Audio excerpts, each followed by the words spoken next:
Jumpa kembali di MDT Journey Inspiration of Life. Pagi ini saya mau coba sharingkan teman-teman. Judulnya Dapur Perapian Hidup Kita adalah alat kesaksian Tuhan. Dapur perapian kehidupan kita adalah alat kita menyaksikan akan adanya Tuhan bagi sesama kita.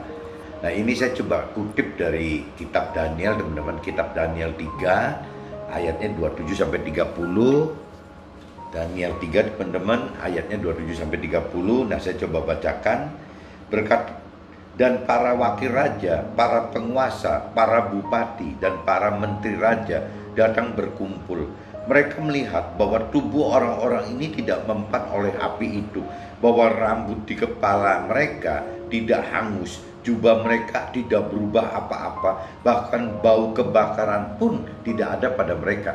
Nah, ini cerita Sadrak, Mesak, Abednego teman-teman, waktu dipaksa oleh Raja Nebukadnezar untuk menyembah patungnya Raja Nebukadnezar, tapi tidak mau. Nah, akhirnya mereka bertiga dijebloskan dalam perapian, dijebloskan ke dalam dapur perapian yang diciptakan oleh Raja Nebukadnezar bagi yang tidak mau menyembah patung dewanya gitu. Nah, Sadrak, Mesak, Abednego itu dijongklokin masuk ke dalam dapur perapian gitu. Nah, berkatalah Nebukadnezar, terpujilah Allahnya Sadrak, Mesak dan Abednego. Ia telah mengutus malaikatnya. Tuhan telah, ini kan bicara, berkatalah Nebukadnezar, terpujilah Allahnya Sadrak, Mesak dan Abednego.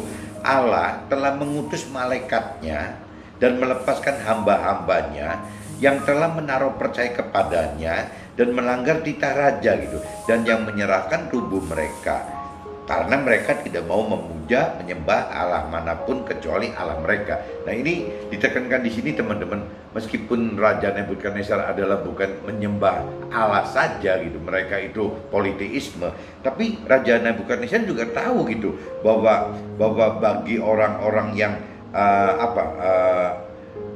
yang menyerahkan tubuhnya, ya tidak mau memuja dan tidak mau menyembah Allah lain, Sadrak, Mesak, Abednego tahu gitu bahwa Tuhannya akan bekerja dalam kehidupan orang-orang yang seperti ini, orang-orang yang hanya mengakui dan menyembah satu Tuhan aja, Tuhan Allah gitu. Sebab itu aku mengeluarkan perintah bahwa setiap orang dari bangsa, suku bangsa atau bahasa manapun ia yang mengucapkan penghinaan terhadap Allahnya Sadrak, Mesak, Abednego akan dipenggal-penggal dan rumahnya akan dirobohkan menjadi timbunan puing, karena tidak ada Allah lain yang dapat melepaskan secara demikian itu. Nah, ini yang saya maksud teman-teman. Dapur perapian hidup Sadrak, Mesak, Abednego adalah alat kesaksian bahwa Tuhan itu ada, keberadaan Tuhan itu ada, Tuhan itu nyata gitu. Nah, ini lewat Sadrak, Mesak, Abednego berani menghadapi ujian cobaan masuk dalam dapur perapian dan tidak apa-apa. Nah, akhirnya ujung-ujungnya Raja Nebukadnezar mengakui akan kebesaran Tuhannya Sadrak, Mesak, Abednego. Berarti Sadrak, Mesak, Abednego adalah saksi-saksi hidup ya untuk Tuhan, hidup keberadaan Tuhan. Nah, Tuhan pengen kita itu seperti itu teman-teman. Tuhan itu pengen kita itu seperti Sadrak, Mesak, Abednego. Jadi kalau kita hidup selalu menghindar dari perapian di sini kan yang dimaksud Tuhan perapian itu kan adalah ujian cobaan hidup, teman. Jadi kalau sampai kita selalu menghindar dari ujian dan cobaan hidup, ya kita tidak bisa menjadi saksi Tuhan, teman-teman. Nah, kita justru kalau memang ada ujian cobaan, ya kita hidup bersama Tuhan, kita menghidupkan Tuhan di dalam ujian cobaan tersebut, dan kita jalan ke dalam jalan firman Tuhan, teman-teman. Bagaimana caranya kita menghadapi permasalahan ujian coba itu yang bersama Tuhan di dalam jalan firman Tuhan itu. Nah, ini nanti kalau sampai sudah hasil, ya berarti hasil ini kan relatif, teman-teman. Belum tentu hasilnya harus plus gitu. Minus pun akan tetap menjadi kesaksian untuk Tuhan gitu, bahwa ada orang kok benar-benar taat sama Tuhan sampai berani menghadapinya. Ini jadi kesaksian, teman-teman. Jadi kesaksian Tuhan itu belum tentu ujungnya itu Sadrak, Mesak, Abednego harus hidup gitu baru menjadi kesaksian. Kalaupun menurut saya, kalaupun Sadrak, Mesak, Abednego itu mati di dalam dapur perapian, tetap akan menjadi kesaksian Tuhan bahwa ada orang demi Tuhan kok berani loh sampai mati gitu. Jadi menurut saya kesaksian itu bukan berujung harus positif aja teman-teman. Kalaupun hasilnya negatif secara duniawi, tidak apa-apa, karena akan timbulkan satu rasa penasaran untuk orang-orang dunia bahwa kenapa ya, ada apa gitu, kenapa kok kita berani menghadapi ujian cobaan sebegitu berat sampai kita gagal gitu, sampai kita berantakan semua. Ya pasti orang tanya, ada apa gitu, ada apa dengan kejadian ini. Nah ini saksi Tuhan itu menurut saya jadi belum tentu harus positif, negatif pun nggak ada problem teman-teman, selama kita waktu menjalani itu bersama Tuhan dan di dalam firman Tuhan itu teman-teman. Jadi intinya seperti itu. Saya udah bacakan. Oh ini satu lagi yang terakhir, lalu raja memberikan kedudukan tinggi kepada Sadrak, Mesak dan Abednego di balai Babel. Nah kalau cerita Sadrak, Mesak, Abednego ini kalau menurut saya kebenaran ujungnya hasilnya positif teman-teman. Jadi ujungnya nama Tuhan diagungkan, ya berarti kan dahulu kerajaan sebenarnya kebenarannya si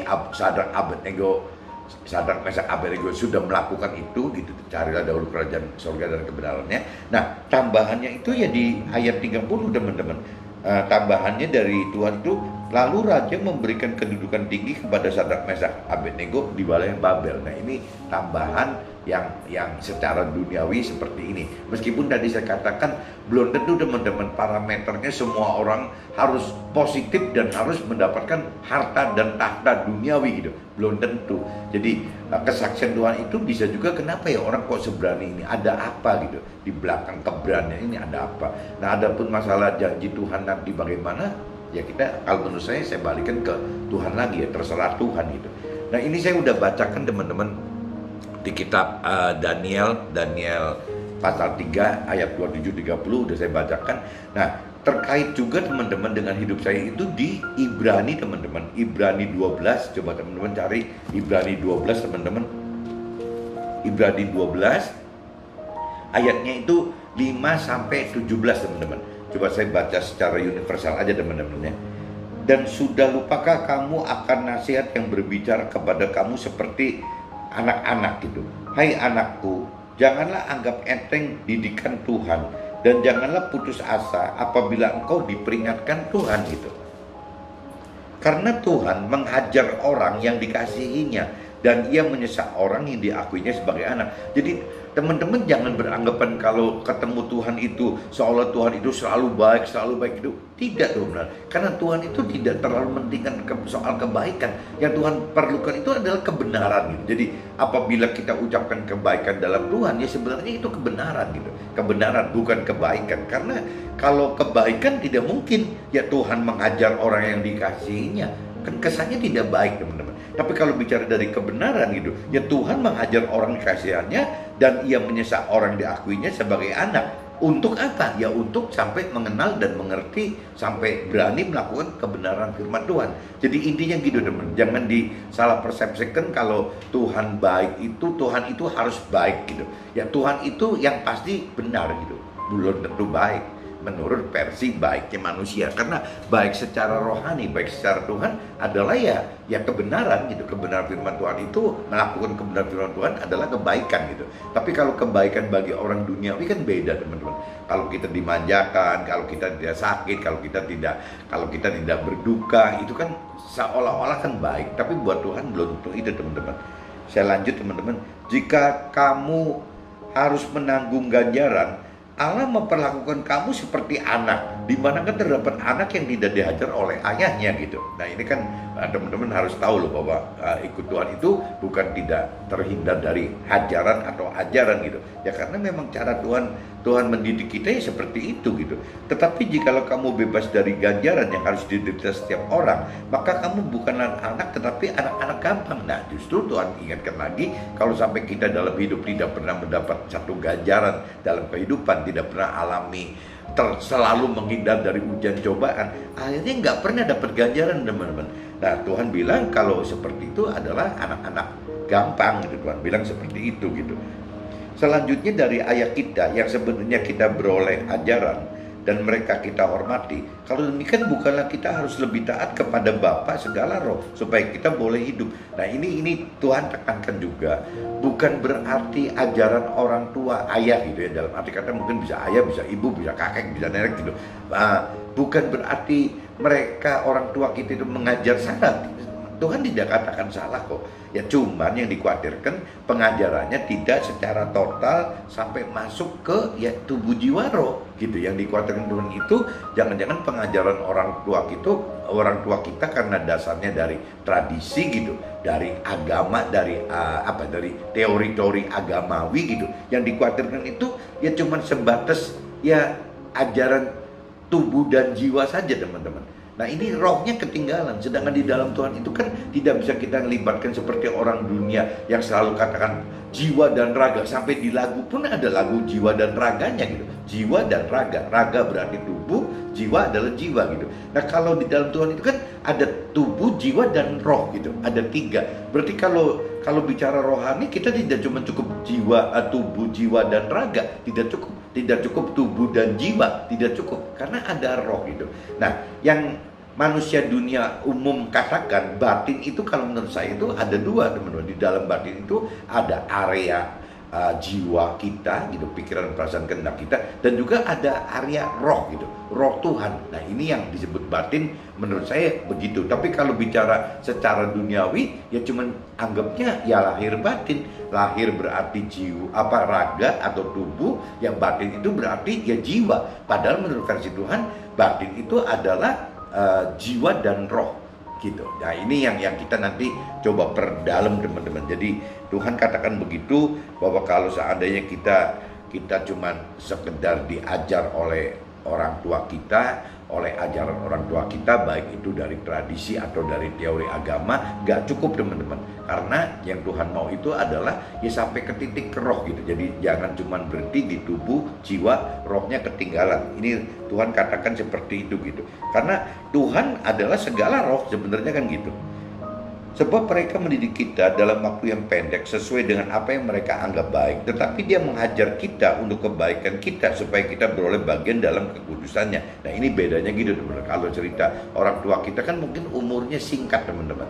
Jadi apakah mereka dalam benar-benar, ya kuncinya Tuhan ajarkan lebih baik ya selain kita mengenal ajaran orang tua kita, tapi juga kita harus hidup masuk ke dalam ajaran yang Tuhan ajarkan di dalam perintah peraturan firman-Nya, teman-teman. Kalau tidak dasarnya firman Tuhan, akhirnya kita tidak bisa merasa diajar Tuhan, dan akhirnya kita tidak masuk ke dalam kekudusan yang Tuhan mau gitu.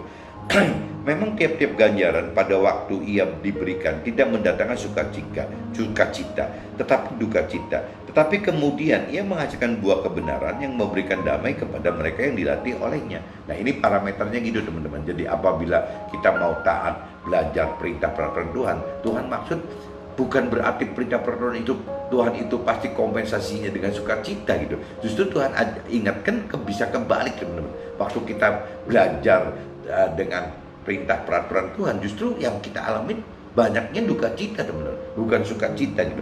Nah, walaupun kita mengalami duka cita, Tuhan ingetin di dalam duka cita itu ada kebenaran yang kita peroleh ya untuk mendapatkan damai sejahtera, hidup yang damai sejahtera.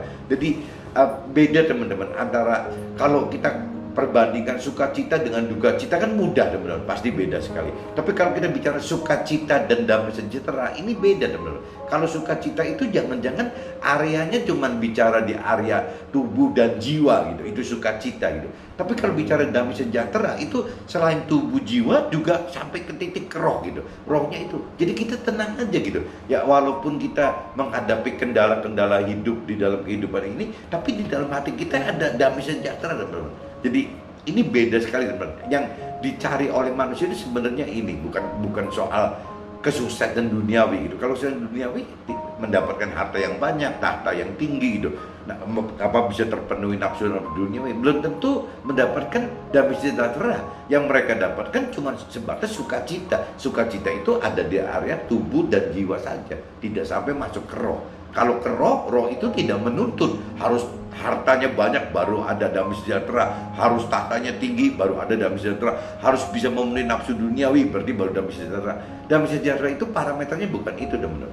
Damai sejahtera itu adalah bagaimana kita berani melakukan firman Tuhan, yaitu akan mendapatkan damai sejahtera.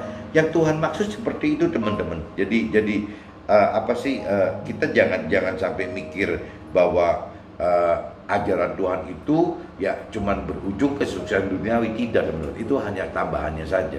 Yang Tuhan maukan itu justru bagaimana mendapatkan keselamatan akhirat dalam bentuk kita menikmati damai sejahtera hidup meskipun masih di dunia ini teman-teman. Dan bukan tidak ada halangan rintangan, tidak loh, tetap banyak, tapi kita bisa damai sejahtera. Itu yang istimewanya Tuhan gitu. Sebab itu, kuatkanlah tangan yang lemah dan lutut yang goyah, dan luruskanlah jalan-jalan bagi kakimu, sehingga yang pincang jangan terpelecok tetapi menjadi sembuh. Berusahalah hidup damai dengan semua orang dan kejarlah kekudusan, sebab tanpa kekudusan tidak seorang pun akan melihat Tuhan itu.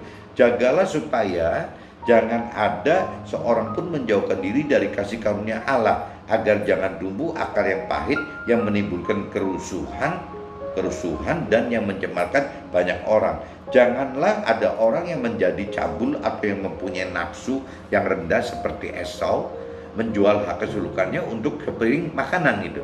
Nah ini saya perlu ingatkan di sini teman-teman, jangan serendah seperti Esau. Itu maksudnya jangan kita jadi nafsu kita itu mengalahkan kebenaran firman Tuhan gitu. Jadi banyak teman-teman banyak orang yang melakukan demi sukses duniawi, akhirnya perintah peraturan Tuhan dalam firman-Nya itu dilanggar teman-teman. Yang penting dapatkan kesuksesan duniawi itu. Nah, orang yang seperti ini maksud Tuhan nanti seperti Esau gitu ya, demi memenuhi nafsu mau makan kacang merah aja gitu ya, sampai Esau rela kehilangan kebenaran perintah peraturan firman Tuhannya gitu. Nah ini yang Tuhan ingatkan, jangan sampai kita seperti Esau seperti itu. Jangan sampai kita tidak mengerti akan firman Tuhan, atau kalaupun kita sudah mengerti firman Tuhan, jangan sampai kita tidak melakukan perintah peraturan Tuhan tersebut gitu. Ya, perintah peraturan Tuhan di dalam firman tersebut gitu. Nah ini kalau kita hanya sebatas mengerti firman Tuhan aja, Tuhan anggap useless gitu, tidak ada gunanya, tapi harus dilakukan gitu. Nah ini yang tadi katakan gampangnya gitu teman-teman. Jadi kalau orang yang tidak mengerti aturan kelewatan, nanti takutnya jadi kayak Esau gitu loh. Tapi kalaupun orang yang agama, yang mengenal teori agama, dia cuma mengenal dan mengerti aturan Tuhan, tapi tidak berani melakukan teman-teman, itu pun percuma gitu. Untuk Tuhan percuma gitu. Nah ini yang terakhir, ayat terakhir, sebab kamu tahu bahwa kemudian ketika ia hendak menerima berkat itu, ia ditolak. Sebab ia tidak beroleh kesempatan untuk memperbaiki kesalahannya, sekalipun ia mencari dengan mencucurkan air mata. Nah ini kan Esau kan akhirnya kan menyesal teman-teman. Kenapa kok persembahan dia gak pernah bisa diterima Tuhan? Karena dia kembali lagi dari hati kecil Esau yang tidak murni gitu. Jadi tidak benar-benar hidup itu menyembah untuk Tuhan. Jadi separuh-separuh gitu teman. Nah ini yang saya tadi katakan, hati-hati teman-teman. Kalau memang orang tidak mengerti firman Tuhan, tidak menyembah Tuhan, kalau menurut saya wajar-wajar aja karena tidak mengerti akan firman Tuhan. Tapi yang akan sayang sekali itu apabila orang yang mengaku, orang yang merasa, orang yang berpikir bahwa dia itu sudah mengenal dan mengerti akan firman Tuhan, tapi tidak menyembah Tuhan karena tidak melakukan firman Tuhan teman-teman. Nah ini yang saya khawatirkan, sayang sekali teman-teman. Kenapa jangan sampai saya dan teman-teman masuk ke dalam kategori seperti itu. Orang yang hanya mengenal teori-teori agama saja gitu. Tapi orang yang tidak mencari Tuhan yang sebenarnya, jadi hanya mencari teori saja teman. Apa bedanya sama orang kuliah hukum atau kuliah sosial gitu ya, seperti itu. Kalau urusan Tuhan kan bukan itu teman-teman. Jadi bagaimana kita bisa taat melakukan hidup sesuai dengan perintah Tuhan, itu ujungnya itu gitu. Bukan cuma mengenal teorinya. Nah ini dua kitab ini teman-teman saya udah bacakan secara cepat gitu seperti ini. Nah saya coba langsung mau cerita apa yang terjadi yang saya alami dalam hidup saya teman-teman. Jadi saya bikin draft yang terjadi dalam hidup saya itu.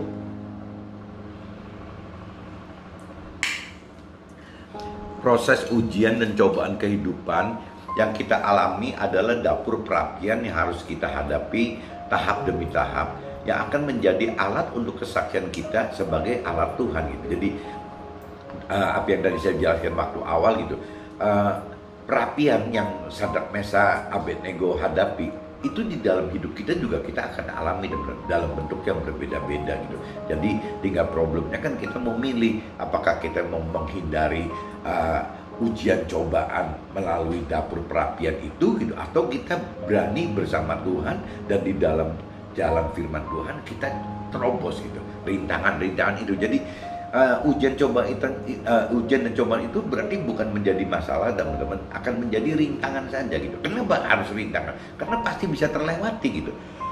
Kalau halangan atau mungkin jadi beban gitu kan nggak bisa terlewati. Kalau rintangan memang harus bisa dilewati gitu. Dan Tuhan jamin tidak ada satu hal, rintangan apapun juga di dalam hidup kita tidak bisa kita lewati gitu. Jadi pasti bisa kita lewati asal kita bersama Tuhan dan di dalam jalan-jalan firman Tuhan gitu. Nah itu Tuhan jamin seperti itu. Nah ini saya ingetin bahwa dapur perapian itu seperti itu. Nanti dari cerita dapur ujian cobaan ini malah menjadi alat kesaksian, teman-teman, alat kesaksian kita atau teman-teman untuk sesama yang lain gitu, bahwa kita dulu ngalamin begini gitu. Kita akan ceritakan. Yang tadi saya jelaskan lagi bahwa kalau dalam cerita Sadrak Mesak Abednego kebenaran berakhirnya kok positif gitu. Ya baik untuk urusan keselamatan akhirat, baik untuk urusan kesusahan duniawi tambahannya gitu, itu semua positif.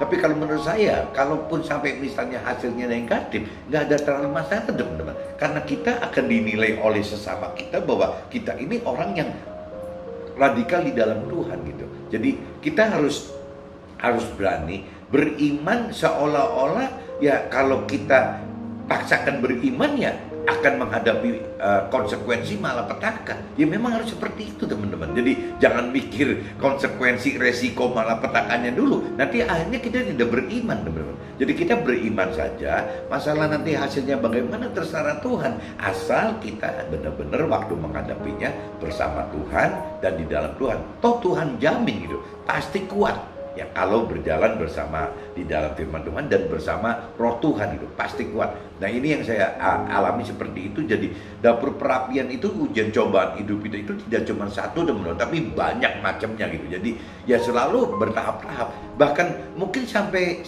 meninggal apabila kita punya keberanian untuk terus gitu melakukan firman Tuhan. Mungkin nggak habis, teman-teman. Ya, kalau kita teruskan gitu satu kitab suci kita lakukan dalam hidup kita, rasanya sampai kita meninggal juga tidak habis gitu. Jadi ya cuma mungkin posisinya aja gitu, makin banyak melakukan, makin banyak level-level makin naik kan, level-level kedudukan kita di dalam akhirat nanti kan makin bagus gitu, makin tinggi, makin dekat dengan Tuhan gitu, teman-teman. Nah ini yang kita lakukan. Ya kita jangan undur dari ujian cobaan, ya kita hadapi saja. Yang penting kita hadapi bersama Tuhan, bersama roh Tuhan, dan juga hadapi di dalam jalannya firman Tuhan, dalam perintah peraturan firman Tuhan gitu, seperti itu. Dapur perapian yang kita hadapi adalah proses merubah karakter dan pola hidup lama kita menjadi yang baru, yang sesuai dengan rancangan dan kehendak Tuhan dalam firman-Nya. Jadi dapur perapian itu gunanya untuk begitu, teman-teman. Perapian itu, proses ujian cobaan itu adalah intinya bagaimana merubah karakter lama kita, pola hidup lama kita menjadi pola hidup yang baru dan karakter yang baru, teman-teman. Karakter yang sesuai Tuhan rancangkan dan kehendaki. Itu intinya itu. Jadi kita harus mengalami itu apabila sama aja, teman-teman. Kalau kita mau bikin apapun juga ya harus, kita mau bikin mie instan pun juga harus dimasak dulu gitu. Nggak mungkin makan mie instan tanpa dimasak dulu, kan nggak mungkin. Nah kalau kita pengen makan mie instan tapi tidak mau memasak gitu, ya berarti kan kita nggak makan mie instan, teman-teman. Nggak bakalan bisa makan mie instan. Bagaimana cara supaya mie itu jadi lunak, bagaimana supaya kita bisa mencampurkan bumbu-bumbunya gitu untuk bisa merata di dalam mie yang sudah lunak tersebut. Prosesnya seperti itu, teman-teman. Jadi kalau kita hanya mengerti firman Tuhan itu, ibaratnya kita sudah memiliki mie instannya gitu. Tapi prosesnya itu ya harus melakukan, teman-teman. Nah waktu melakukan ini ya mengalami ujian cobaan hidup itu gitu. Nah nggak apa-apa, teman-teman. Itu malah jadi alat kesaksian yang akan Tuhan pakai ya melalui kita, agar nama Tuhan dimasyhurkan, diagungkan, dibesarkan, dimuliakan. Seperti itu, teman-teman. karakter dan pola hidup kita masa kanak-kanak diajar oleh orang tua kita yang kita hormati. Tetapi setelah dewasa, kita harus lebih taat kepada ajaran Tuhan melalui hidup di jalan firman-Nya dan hidup bersama roh Tuhan yang tadi dikatakan sebelumnya kan. Jadi memang kita waktu kecil teman-teman, waktu kita kecil, umur kita masih kecil, tubuh kita masih anak-anak, jiwa dan roh kita juga masih kanak-kanak teman-teman. Jadi waktu kita belum dewasa, pasti orang tua sebagai yang mendidik kita. Tapi Tuhan ingatkan, itu harus kita hormati gitu. Didikan orang tua itu, lepas itu dari tradisi atau dari apa, kita harus hormati. Tetapi tidak cukup teman-teman. Apabila kita sudah dewasa, baik tubuh, jiwa dan roh kita dewasa, tidak cuma cukup kita berpegang dari ajaran orang tua saja teman-teman. Orang tua kalau cuma sekedar tradisi gitu, menjalankan tradisi, atau orang tua hanya menjalankan teori-teori agamawi gitu, itu percuma teman-teman. Jadi tetap setelah kita dewasa rohani, kita harus belajar langsung dengan Tuhan gitu. Ya, dengan cara bagaimana? Ya dengan membuat saat teduh pagi subuh gitu. Yang kita bagaimana membaca firman, bagaimana kita sharing firman, bagaimana kita dengar khotbah, bagaimana kita baca buku-buku rohani, bagaimana kita ya segala macam teman-teman. Ya itu harus kita lakukan terus gitu. Kalau bisa sepanjang hari teman-teman. Begitu ada sempat langsung kita masuk ke dalam saat-saat teduh seperti itu. Meskipun saat teduh orang umum kenalnya ya cuman saat teduh itu subuh gitu teman. Tapi kenapa sih kita nggak bikin saat teduh waktu siang? Atau nggak ada yang ngelarang gitu. Tinggal problemnya kan kita bisa atur waktu nggak. Kenapa kita nggak mau bikin saat teduh waktu sore atau waktu malam gitu ya? Ya itu terserah kita. Tapi minimal ya saat teduh ya subuh kita harus berani untuk buat saat teduh di rumah kan, jadi nggak terganggu gitu. Orang tua kita mendidik hanya dalam waktu pendek, sesuai pengenalan dan pengertian hanya secara tradisi atau hanya sebatas teori-teori agama saja. Tadi saya sudah singgung teman-teman, orang tua kita itu kan seperti kita umurnya firman bilang 70-80 tahun.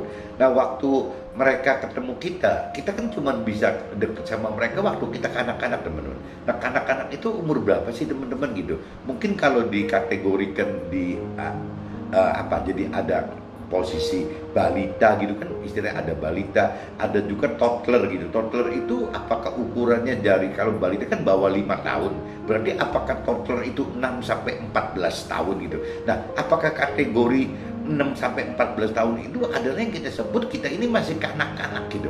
Ya masih kanak-kanak, masih toddler, masih kanak-kanak di dalam tubuh jiwa roh kita. Ya kita hanya tergantung dari didikan orang tua aja teman-teman. Nah yang tadi saya katakan, orang tua itu bisa didik kita karena tradisi, kebiasaan mereka, bisa juga karena teori-teori sebatas agamawi saja teman-teman. Karena mereka belum tentu berani praktekkan. Ada teman-teman beberapa orang tua yang memang sudah praktekkan, ya puji Tuhan, alhamdulillah kalau kita mendapatkan orang tua yang sudah seperti itu. Tapi kalau orang tua yang rata-rata ya saya pikir cuma biasanya tradisi atau cuma teori agamawi saja. Hanya sedikit gitu yang dipilih untuk bisa terus bersama Tuhan. Nah, untuk supaya kita lebih aman setelah kita lepas dari masa toddler, dari masa anak-anak yang sudah, kalau remaja nggak tahu, kalau sudah 14 ke 17, 18 itu kan udah lebih lebih remaja gitu. Kalau ini maksudnya sebelum masa remaja gitu. Jadi itu pasti pegangan itu. Tapi setelah begitu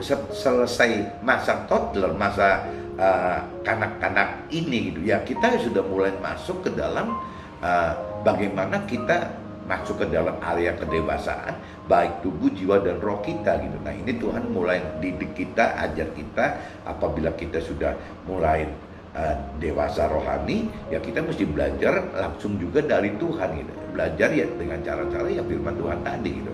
Target dan parameter tradisi hanya di kisaran kesuksesan duniawi saja. Pada umumnya teman-teman, pada umumnya target dan parameter sukses tradisi secara tradisi itu hanya di kisaran kesuksesan duniawi saja gitu. Yang mana sifatnya hanya sementara dan tidak berlanjut sebagai bekal hidup baru gitu di akhirat yang kekal nanti gitu, yang kekal dan abadi nanti gitu.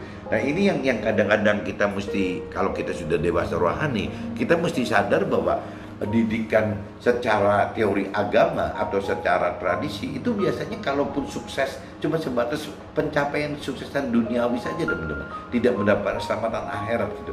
Nah ini yang Tuhan pengen itu, kita tidak berhenti cuma mendapatkan sukses duniawi, tapi justru sasarannya kita balik gitu, target dan parameternya dibalik, bagaimana kita prioritaskan mendapatkan keselamatan akhirat dulu teman-teman, baru kesuksesan duniawi sebagai tambahan saja gitu.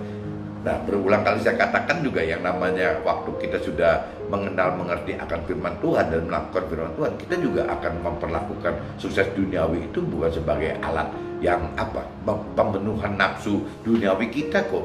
Ya kita malah akan pakai kesuksesan duniawi itu sebagai yang untuk Tuhan gitu, sebagai alat apa? Kita sebagai alat Tuhan ya, untuk mensupport kita sebagai alat Tuhan. Cuma itu saja teman-teman.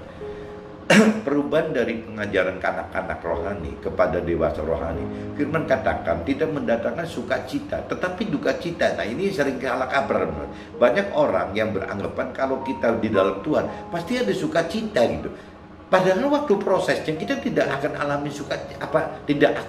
sukacita gitu teman. Karena target Tuhan itu bukan sukacita teman-teman.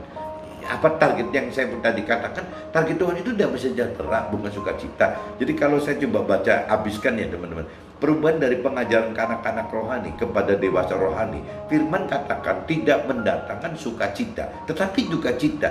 Tetapi pengajaran dewasa rohani yang oleh dan dari Tuhan melalui firman-Nya akan hasilkan buah kebenaran yang memberikan damai sejahtera dalam kehidupan secara lahir dan batin. Jadi sasarannya gitu teman-teman. Jadi sangat salah besar kalau diartikan ikut hidup bersama Tuhan, di dalam Tuhan itu parameternya adalah sukacita gitu. Itu salah besar teman-teman.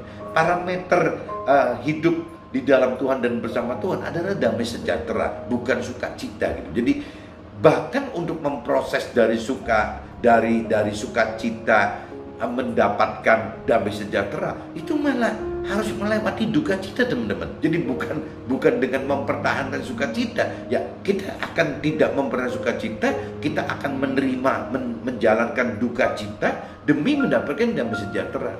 Nah ini teman-teman bisa tangkap maksud saya enggak? Jadi parameter hidup di dalam Tuhan itu jangan diukur dari parameter sukacita. Orang dunia biasanya mengukurnya dari sukacita gitu. Tapi kembali lagi, kalau sukacita parameternya, sukacita itu hanya bisa sifatnya di area tubuh dan jiwa saja teman-teman. Bagaimana kita bisa mencukupi tubuh kita dengan segala macam, bisa teman-teman. Pernak-pernik dipakein semua gitu, mobilnya wah, dompetnya wah, sepatunya wah gitu. Bisa-bisa aja tubuhnya. Nah, hatinya misalnya, jiwanya bagaimana bersuka juga, bisa juga teman-teman. Misalnya bisa berangkat ke diskotik, bisa ke dugem, bisa ini, bisa itu gitu. Ya bisa main sama teman-teman keliling dunia gitu.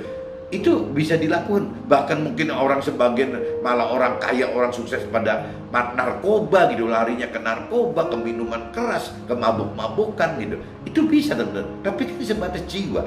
Apakah mereka yang mendapatkan tubuh yang bisa dipenuhi oleh nafsu-nafsu, harta-harta duniawi gitu ya, bagaimana jiwa yang bisa diservis dengan cara entertainment kayak apapun juga? Apakah dua syarat itu mendapatkan damai sejahtera di dalam kita gitu? Nah itu yang Tuhan maksud gitu. Tuhan itu pengen bagaimana caranya kita dapatkan damai sejahtera saat hidup kita sekarang gitu, sehingga walaupun kondisi kita seperti apapun juga gitu, kita tidak mikirkan sukacita atau duka cita, tapi ada damai sejahtera di dalam lahir batin kita teman-teman. Jadi waktu kita dapatkan damai sejahtera itu, ini yang Tuhan anggap langgeng gitu ya, yang bisa membuat kita, yang menguatkan kita untuk bisa melewati perintah peraturan Tuhan yang harus dilakukan di dalam dunia sekarang itu. Kenapa? Ya meskipun perintah itu bisa berujung sukacita, bisa berujung duka cita, tapi parameternya kan bukan sukacita dan duka cita gitu. Bahkan parameternya sudah tahu, apabila kita ingin dapatkan damai sejahtera, sukacita kita bisa hilang gitu. Ya bisa tergantikan oleh duka cita. Kita udah tahu itu kok. Tapi kita nggak nolak itu gitu. Tetap kita jalankan bagaimana untuk mendapatkan damai sejahtera tadi gitu. Nah, damai sejahtera ini yang bisa menuntun kita masuk ke dalam akhirat dengan level-level kedekatan kita dengan Tuhan yang tertinggi gitu. Intinya gitu teman-teman. Jadi saya balikin lagi, teman-teman jangan menghindar gitu dari dapur perapian hidup teman-teman ya, karena dapur perapian itu adalah alat kesaksian yang nanti akan kita pakai mengagungkan, memajukan, memuliakan, membesarkan Tuhan gitu teman-teman. Jadi mudah-mudahan teman tangkap maksud saya. Jadi sekali lagi teman-teman jangan menghindar, teman-teman jangan sampai karena waktu kita hadapi ujian cobaan, kita mengalami duka cita, kita berhenti gitu. Justru enggak, harus kita teruskan, karena nanti memang prosesnya untuk mendapatkan damai sejahtera itu adalah bagaimana merubah sukacita kita diproses dengan duka cita, nanti hasilnya gitu setelah ini akan menghasilkan damai sejahtera. Mudah-mudahan yang saya sharingkan pagi ini bisa tertangkap Tuhan, apa teman-teman, mudah-mudahan bisa berguna, dan apa memang berguna, tolong teman-teman sharingkan ke teman yang lain, ke sesama yang lain, agar yang lain pun mendapatkan satu hikmat yang sama gitu. Bagaimana caranya kita hidup memuliakan, memajukan, mengagungkan, ya membesarkan nama Tuhan. Oke, see you, bye-bye.